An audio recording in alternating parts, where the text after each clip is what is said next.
دن رات ہفتہ ماہ یہ سب اللہ تعالیٰ کے ہی بنائے ہوئے ہیں، اور اللہ تعالیٰ نے ہی ان میں سے بعض کو بعض پر فوقیت بخشی ہے، بعض کو بعض پر فضیلت بخشی ہے۔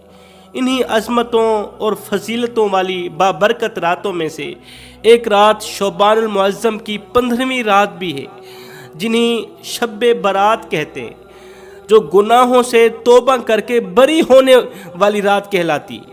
گناہوں سے توبہ کر کے بری کر دینے والی رات، شعبان کی 15ویں رات کی فضیلت بیان کرتے ہوئے رسول اللہ صلی اللہ علیہ وسلم نے فرمایا اللہ تعالیٰ نے 4 راتیں ایسی بنائی ہیں جو کہ بڑی فضیلتوں والی ہیں، بڑی عظمتوں والی ہیں۔ ان راتوں میں سے آسمان سے برکتوں کی بارش برستی ہے، رحمتوں کی بارش برستی ہے۔ وہ کون سی بابرکت 4 راتیں ہیں؟ نمبر 1 عید الفطر کی رات، نمبر 2 عید الاضحیٰ کی رات، نمبر 3 شعبان المعظم کی 15ویں رات شب برات، نمبر 4 9ویں ذی الحجہ کی رات، 9ویں ذی الحج کی رات۔ ان تمام راتوں میں صبح طلوع آفتاب تک خیر و برکت کا نزول ہوتا رہتا ہے۔ رسول اللہ صلی اللہ علیہ وسلم نے فرمایا شعبان المعظم کی 15ویں رات کو یعنی شب برات کو آسمان سے اللہ تعالیٰ اپنی تمام مخلوق پر رحمت کی نظر فرماتا ہے، نظر رحمت فرماتا ہے، اور سوائے 2 لوگوں کے اللہ تعالیٰ تمام مخلوق کو بخش دیتا ہے، تمام مخلوق کی مغفرت فرما دیتا ہے سوائے 2 لوگوں کے۔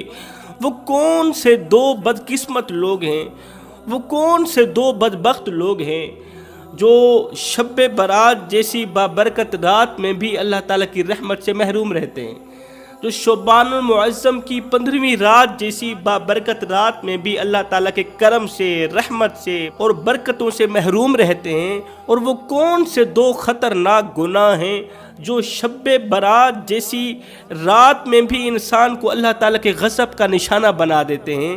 یہ سب کچھ بتانے سے پہلے رسول اللہ صلی اللہ علیہ وسلم نے فرمایا زندگی میں جب بھی شعبان کی 15ویں رات پاؤ، شب برات پاؤ، تو اس رات میں خوب عبادت کیا کرو، رات کی تنہائیوں میں اٹھ کر خوب گڑ گڑا کر رویا کرو، کیونکہ اس بابرکت رات میں آسمان کے پہلے دروازے سے فرشتہ نکل کر پکار کر کہتا ہے، اس بابرکت رات میں سجدے کرنے والوں کے لیے خوشخبری ہو، اپنی پیشانی کو اللہ کے حضور جھکانے والوں کے لیے خوشخبری ہو۔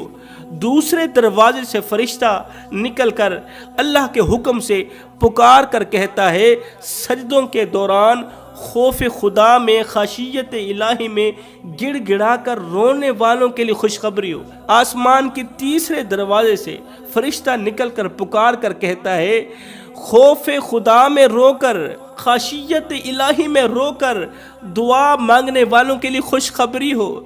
چوتھے دروازے سے فرشتہ نکل کر پکار کر کہتا ہے، اس رات میں اللہ تعالیٰ سے رزق مانگنے والوں کے لیے خوشخبری ہو۔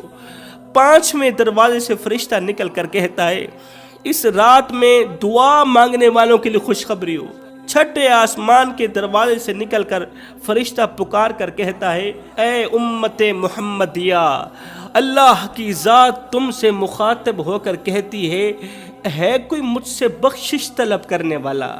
آج کی رات کے صدقے میں اس کے تمام گناہوں کو بخش دوں۔ ہے کوئی مجھ سے رزق وسیع مانگنے والا؟ ہے کوئی مجھ سے حلال رزق طلب کرنے والا؟ آج کی رات میں اس کے خالی دامن کو بھر دوں، رزق سے مالا مال کر دوں۔ اس بابرکت رات میں ہے کوئی بے اولاد جو مجھ سے اولاد نرینہ مانگے؟ میں اس کی بے اولادی دور کر دوں، میں اس کی خالی جھولی بھر دوں، اس کی سوکھی جھولی ہری کر دوں۔ شب برات کی فضیلت بیان کرتے ہوئے رسول اللہ صلی اللہ علیہ وسلم نے فرمایا اس رات بنی آدم کا ہر وہ شخص جو اس سال پیدا ہونے والا ہوتا ہے لکھ دیا جاتا ہے، اور اس سال جس کو جتنا رزق ملنے والا ہوتا ہے لکھ دیا جاتا ہے۔ جس کو جتنا رزق ملتا ہے اللہ تعالیٰ دینا چاہتا ہے کسی کو غریب بناتا ہے، کسی کو مالا مال بنانا چاہتا ہے، لکھ دیا جاتا ہے۔ اور بنی آدم کا جو شخص اس سال میں مرنے والا ہے، زندگی بھی اس رات میں لکھی جاتی ہے اور موت بھی اس رات کے اندر لکھی جاتی ہے۔ حضرت سیدنا علی المرتضیٰ شیر خدا کرم اللہ وجہہ الکریم فرماتے ہیں کہ اس رات میں قبرستان کے مردے خوشیاں مناتے ہیں۔ شعبان المعظم کی 15ویں رات یعنی شب برات کو قبرستان کے تمام مردے خوشیاں مناتے ہیں۔